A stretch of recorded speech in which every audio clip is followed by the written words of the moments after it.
All right. Well, would you welcome our elders? This is our elder board. And they're going to have a moment to introduce themselves here in just a second. But one elder couldn't be with us today, Mark Cahill and his wife, Sarah. Mark is an elder, but they serve in our teen ministry. In fact, they're very involved. They're our leaders right now in our middle school ministry. And so they actually had something planned today. And, the thing is, Mark probably could have found someone to sub for him. But he said, we've been planning this and we've got something special planned for the teens and I'm kind of excited about it. So I think that says a little bit about Mark and his heart and Sarah and their passion for those teens. And I just love that. But so this is 5 of our 6 elders with us today. And so I thought a fun way for us to introduce ourselves would be to open with sort of like a little lighthearted icebreaker kind of question, which you've all been thinking about, hopefully. And so I thought we'd start with Frank over here on the far end. That way it works its way back around to me. I'll go last on this one, and then we'll jump into the conversation. Yeah. So the question, Frank, is, and so everybody knows, the question is, if your life had a theme song right now, what would it be and why? So, let me frame this. In 1980, I was 11 years old. So, from 80 to 90, that's when I grew up. Right? Well, I'm a big hair band. Nice. Love that hair.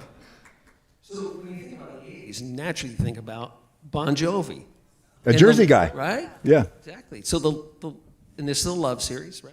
So the song is, "You Give Love a Bad Name."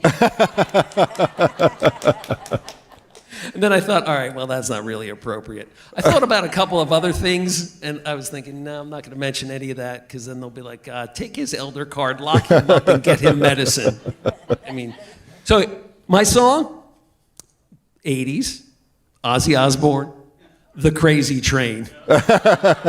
Because having 4 kids, and it was always like a crazy train. And even now that they're adults, it's still somewhat of a crazy train. Yeah. So there's my song for you. I love it. I love both of them, by the way. So yeah, good theme song. I'm Melissa. I did not go too far back. I was thinking current. I don't know. I've been jamming out lately, but I went with "The Bones" by Maren Morris. Okay. The song, if you don't know it, it's about like a solid foundation, and it basically says like if the bones are good, the rest doesn't matter. And so, like despite circumstances, if you're solid in what you're doing and you're doing the right things and you're loving your people well, like to me that means like the rest of it is like don't sweat the small stuff. And so, that's what I want. I love it. Nice. My name's Patsy, and my song is actually a worship song. And I think the name of it is "The Goodness of God." What moves me in that is a line from it that says, "All my life you have been faithful." Mm-hmm. And I actually have that tattooed on my wrist. So that when I'm thinking, what's going on here? I just look down and I know he's faithful. That's good. Very good. Hi, I'm Allison. I kind of struggled with this one, but I just kind of looked at some worship songs too. This is a little bit older by Addison Road. It's called "Change and the Making," and it's just about being under construction and the processes that we all go through. And I feel like I need a big sign sometimes that says "under construction" because always growing, always learning, and so I feel like that reflects it. I love it. All right, so I'm noticing a trend. Frank went with big hair bands.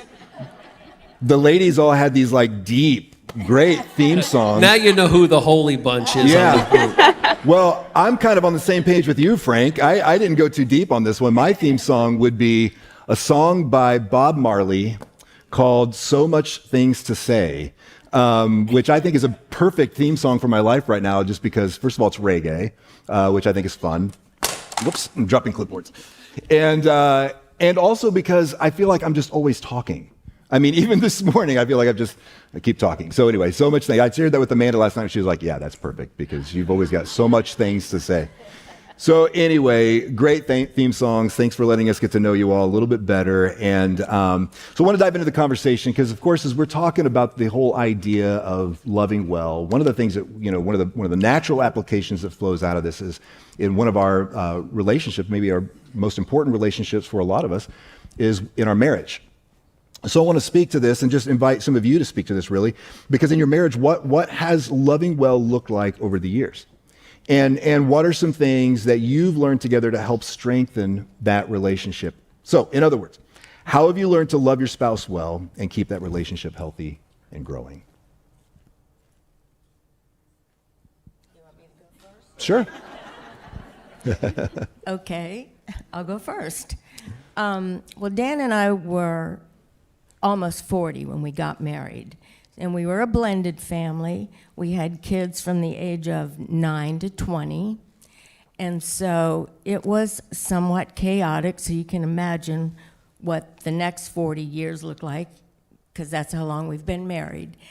I learned a lot about loving well from Dan, because Dan is a very gentle, God-fearing man who loves unconditionally.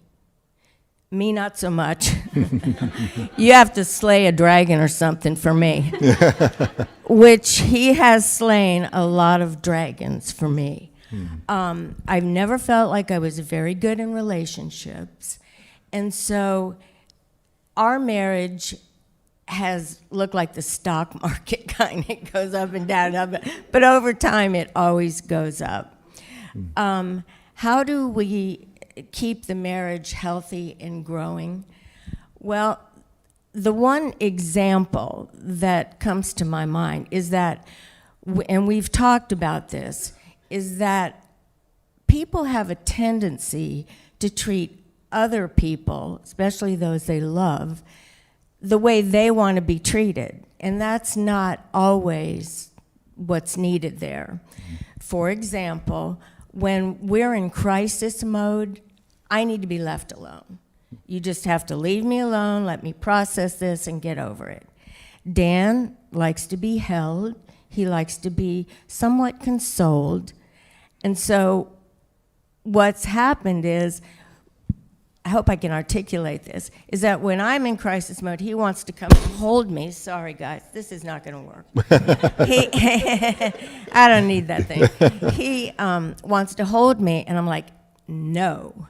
And it's just the opposite. So I think that over the years, and us trying to make a blended family work, each other work, we've done very well in that. And I can truly say that we deeply love each other. And I know that because he tells me that every single day of his life. And I have learned to love better. I'm still getting there because of him. That's good. Yeah, thank you. That's beautiful. Thank you. So Andy and I are coming up on 20 years of marriage, not quite as long, but one of the things that was said to us on our wedding day was choose your love and love your choice.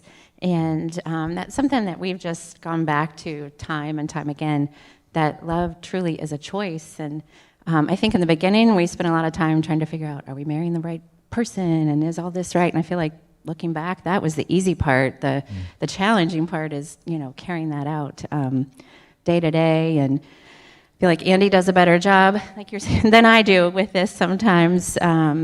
Sometimes I want to run away, and when things get challenging. But we keep coming back to each other and choosing each other, choosing the marriage, choosing our family. And so I think that's just been really good advice.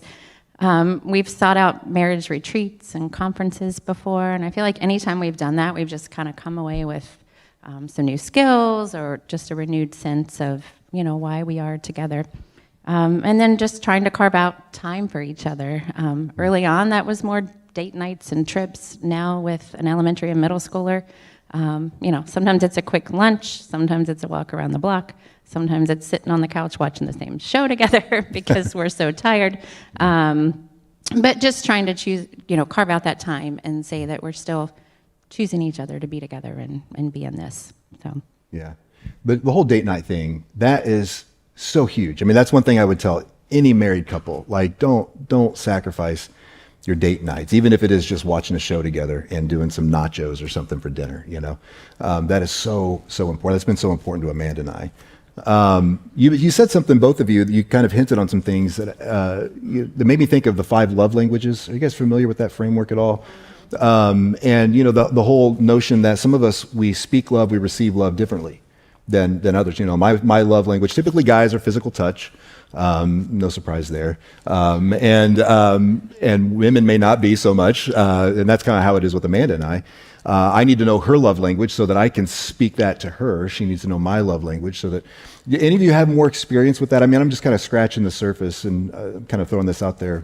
I'm looking at Melissa because you're like trained in this kind of stuff. I'm putting you on the spot. I was going to say, I am a therapist, so yes, I do have experience with that. But yeah, I mean, that's what I heard in what you were saying too. It's, you know, finding not necessarily how we need to be loved, knowing that and being aware and having that self-awareness so that we can communicate that to the people that love us, but also learning how they like to be loved and how they need to be loved. And when you know that, it just makes it so much easier. I mean, I actually just, somebody mentioned this, and I haven't heard it in years, but was talking about love languages the other day, and I flipped. I knew I had a notebook somewhere, and I had Brian's, my husband's, myself, and both of my kids, and I had it written down, like the scale of high, you know, and they're all different, but just knowing that, like, helped me in that, whatever that situation was, to make sure that I was communicating that love, because it is different. Yeah. I know I won't get them all 5, but like, you know, physical touch, words of encouragement, quality time, acts of service. Yep. And then the 5th one, And that's Laura's, is act of service. So gifts. Yes. Somebody mentioned it. Gifts. Yeah. So over the years, I've had to learn how to serve her in the ways that really show how much I love her. And of course, tell her I love her a lot. Yeah. Well, let's shift now to family dynamics and how we practice this and love each other well within the context of our families with kids and things like that. So we'd love to hear from some of you, you know, what are some family values that you've guarded to help your family be loved well from season to season? Because obviously it changes when our kids are little to when our kids get bigger. And so we'd love to hear from you on some things that you've done as a family. So one of the things that came to mind for me on this was consistency and tradition, right? So, you know, life gets chaotic, you know, especially with 4 kids. You know, everybody's got jobs, and then there's sports, and there's school activities, and, you know, whatever else, you know, the family gets involved in. But, you know, and some of these things are really just simple little things that we did over time. Like, for example, family dinner. Well, when the kids were little, it was easy. We had to feed them. I didn't want to, but Laura said, oh, you got to feed them. Whatever. They're always so needy. But as they grew up, of course, they were getting involved in more and more things. But as a family, we had dedicated days where they knew we were having family dinner. See, you know, love and connection only comes with time and proximity, right? So if you don't have those, it's not going to come. And that's with any relationship that you have. And, you know, so we had carved out those times because that's when we got to know what was going on in their lives. We ask them questions, you know, sometime they share, well, how was school today? Fine. Okay. You know, there was a lot of that, yes. But there was also times where they would share what was going on in their life. And, you know, that's where we got to, you know, talk. I mean, and the setup, the cooking, the cleaning up, that was all times where we got to interact, right? And that was super important for our family. And you see that throughout the scriptures, right? You know, the Hebrew people and the early Christians spent a lot of time on tradition. It was remembering why they loved each other, right? And remembering why they were meeting. And I think God put that in our lives as an example. And it's so funny because, you know, over the years, you know, our older 2 moved out, our younger 2 just moved out and went to college. But over the years, their friends started inviting themselves to family dinner.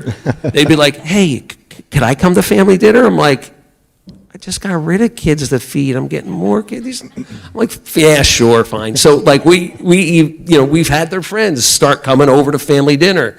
So it was, which I think says a lot to kids, right?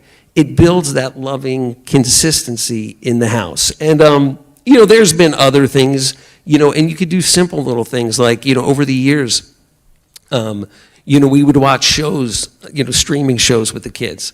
And most of it I did not want to watch.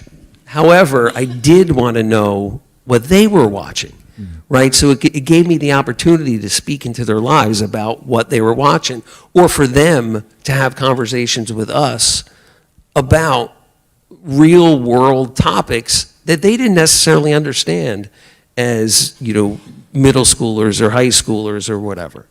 So creating the tradition really, in that proximity, really is what builds the bonds. And that's how we protected our family over the years. And we still do that. There's certain times a year now that they live all over the place that we do still get together and do certain things. We used to do this my wife's a huge football fan, right? And 3 out of 4 of my kids are not, right? So we had to find some way to connect them, right? So we would do, football food is what we called it, right? So every time we'd watch a game, we'd pick food from that city, and we make food from that city. And honestly, now they don't live here. One lives in Maine, one lives in Orlando, and 2 live in South Florida. They still call on Sunday and are like, "What are you making for football food?" Right? Which just shows the connection. So I hope that answers your question. Absolutely, yeah. So ours is kind of similar with the family dinners and the family time. We've just always tried to be really intentional about that. When they were younger, it happened more often. Now we have to kind of pick, okay, what nights this week can we all be together? And but we're just intentional about that. And we try to do a little conversations, when we can. A lot of times it's quick and they're running off. And but we do family movie nights. I mean, we try to make it exciting for them to think, okay, we're doing a game night, we're going to take a bike ride, we're hanging out together. We're just really intentional about that and putting it on the calendar. And then another thing we've been I guess we've always done it, but it's just become more apparent in this season, is just being protective of our Sundays or the Sabbath. And we kind of made a commitment a long time ago that we were going to be in church on Sundays unless we were sick or traveling.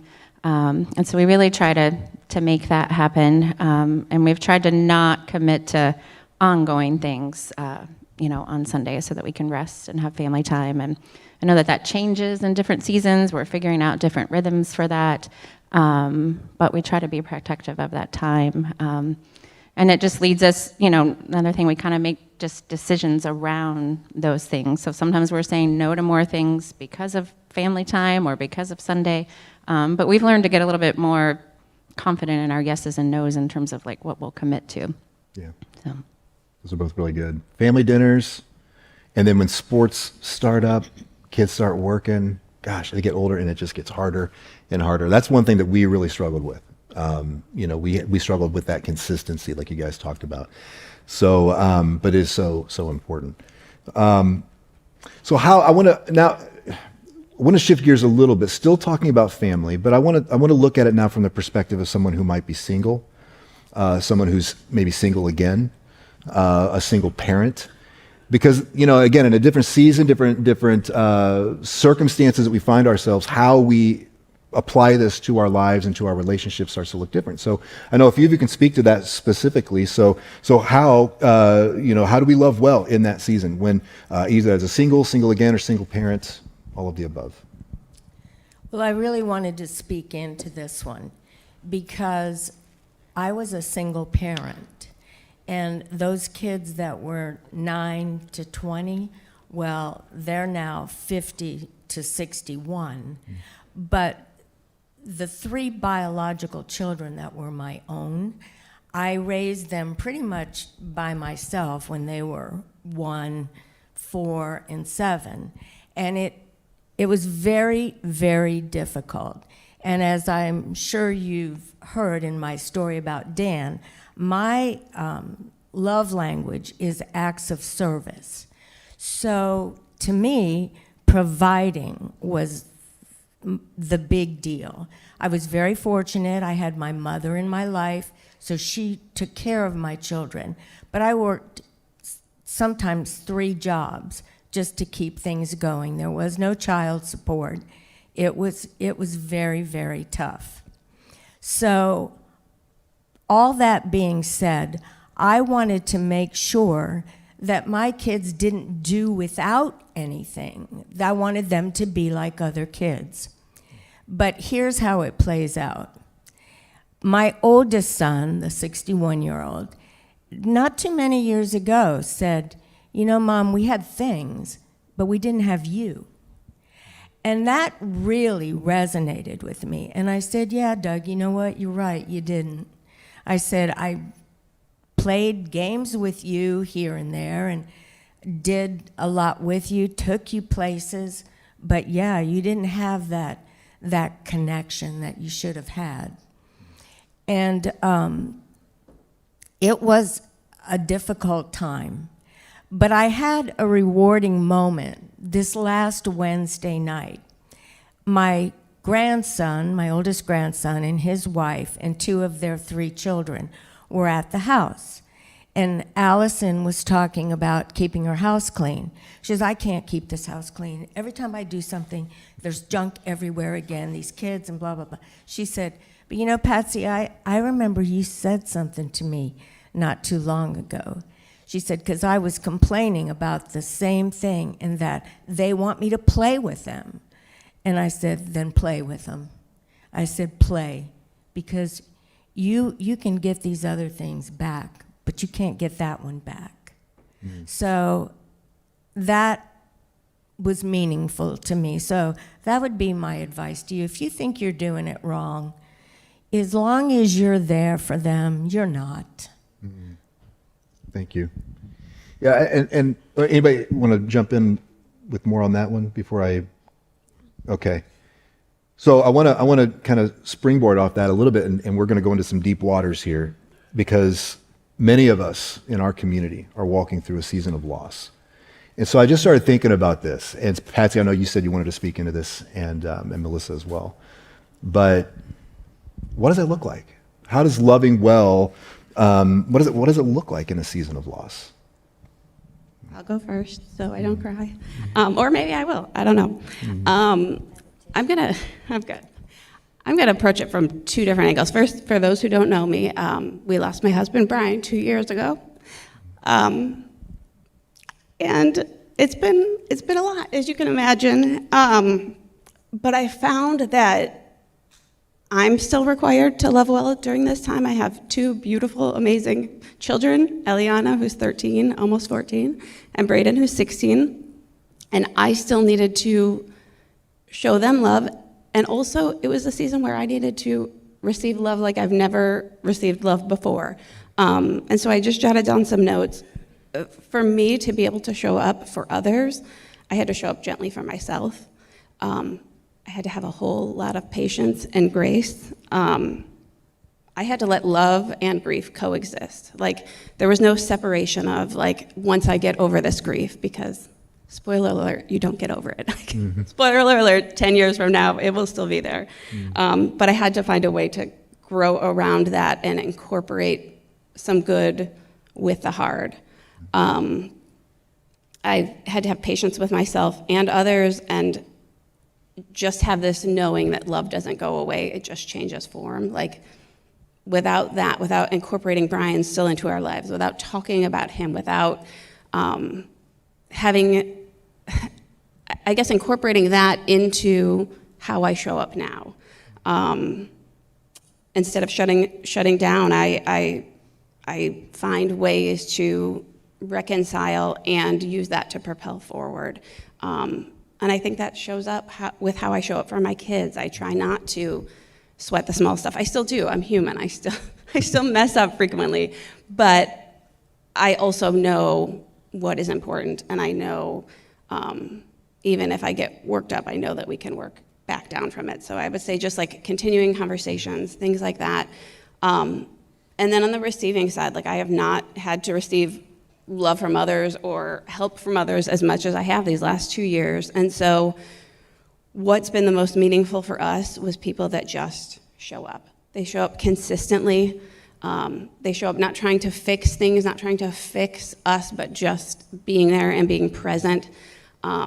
Consistency and routines helped. The first 6 weeks, there were 6 people that they rotated. I had no idea how it happened or when it happened. There was a schedule, but there was someone with us always for 6 weeks at my house. And I mean always, 24/7. It meant there was a family from church here that every Thursday they would bring us delicious meals and just knock on the door and hand it over. It meant my aunt and uncle who once a week we had dinner and they would just bring it and show up, and it was like those anchors of, even if the rest of the week felt hard, like, okay, it's almost Monday, it's almost family night, like getting those through when you sometimes felt like you couldn't get through your days. And so I would just say, if you're loving someone in a season of loss, like just being there, being present, not being afraid to say the name of the person that they lost, and just kind of brushing up against coming next to them. Because really that's all. You can't fix it, but you can be there and be present and be consistent and love them just with you being there. Yeah. Thank you. Yeah, thank you. Well, it's a phone call you never want to receive. And on January 3rd, 1998, we got a phone call about 11 o'clock Saturday night. And my son's partner, Laura, said, Danny died. And your reaction is, what? Are you sure? Are you sure it's him? Are you sure? Are you absolutely positive it isn't somebody else? And of course, it wasn't. And what happened to our family, Dan and I, is this church. Mm-hmm. They came around us, loving us, just being there, giving, showing up, just sitting with us.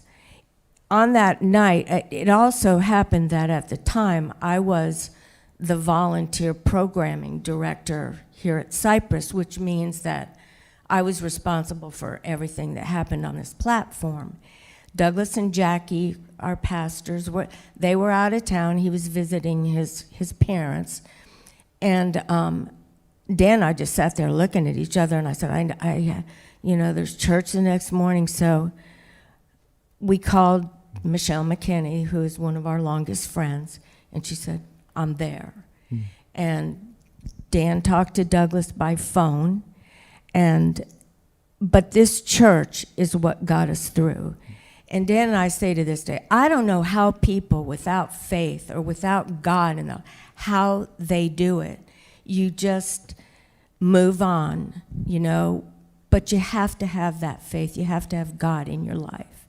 There was one lady at this church that came forward to me and said, I want to know about Danny. She said, tell me his birthday, and she asked me some other things, because she says, I'm going to pray for all the firsts. For the first year, I'm going to pray for you for all the firsts, all the holidays, his birthday, because those are the hardest. Mm. But people in this church, they know how to love well. Yeah. Man, it's beautiful. Thank you both for sharing. We're getting down on time, and so we're down to about 4 minutes. I'm gonna do a little jumping around. There's one question that I would love us to get to. This may be the last one, but I'm gonna jump to number 7 on our list here, because I think as often as we've been talking about this whole idea of loving well within the context of our relationships, all of our relationships, challenging each other to be selfless, to put others first, and choose our words carefully, just all these practical things. But then I think the conversation ultimately comes up, so how do we not be doormats in our relationship? This came up in the men's group the other night. And how do we not be doormats? How do we not just let ourselves get taken advantage of? And still that value of selflessness is out there in front of us. And yet we know that there can come a point where we're actually enabling bad behaviors, that relationships can become toxic. And so how, the whole notion of boundaries has come up through the course of these conversations. So I wonder if you could speak to that. Melissa, you said you had some thoughts to share on this. What has that looked like for you in moments or in seasons when it became necessary to put up some boundaries in those relationships?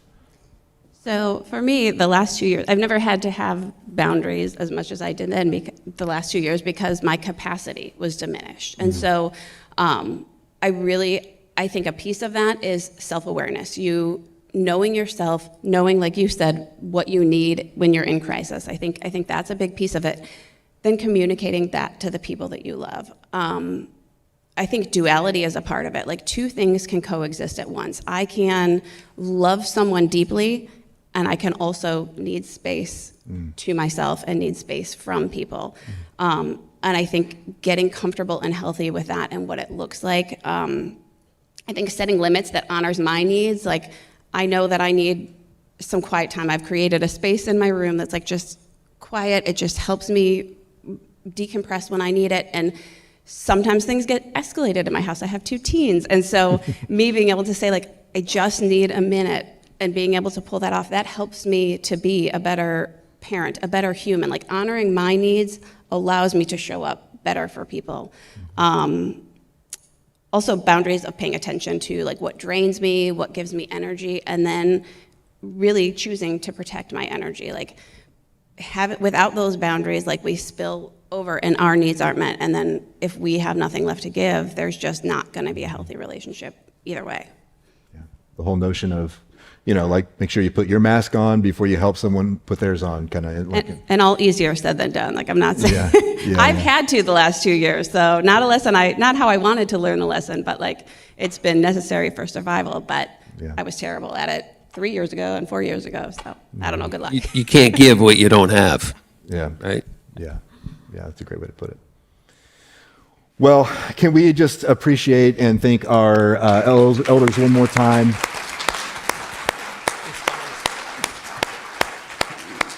This whole thing of love and relationships, this life that we have, I mean, it's a journey.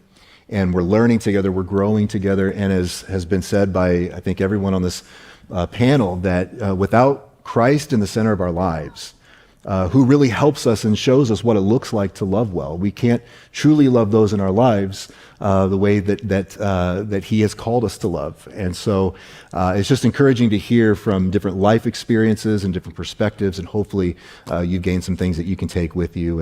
And I would encourage you, continue the conversation on the patio as we go from here. Grab some coffee, grab whatever food's available out there. You can grab one of these elders and just pick their brains a little bit more on just ways that they've grown through this whole journey as well. So let me pray for us, and then we'll get out of here. Father, what a gift it is that you've given us, that we can walk through this life not alone, but in relationship.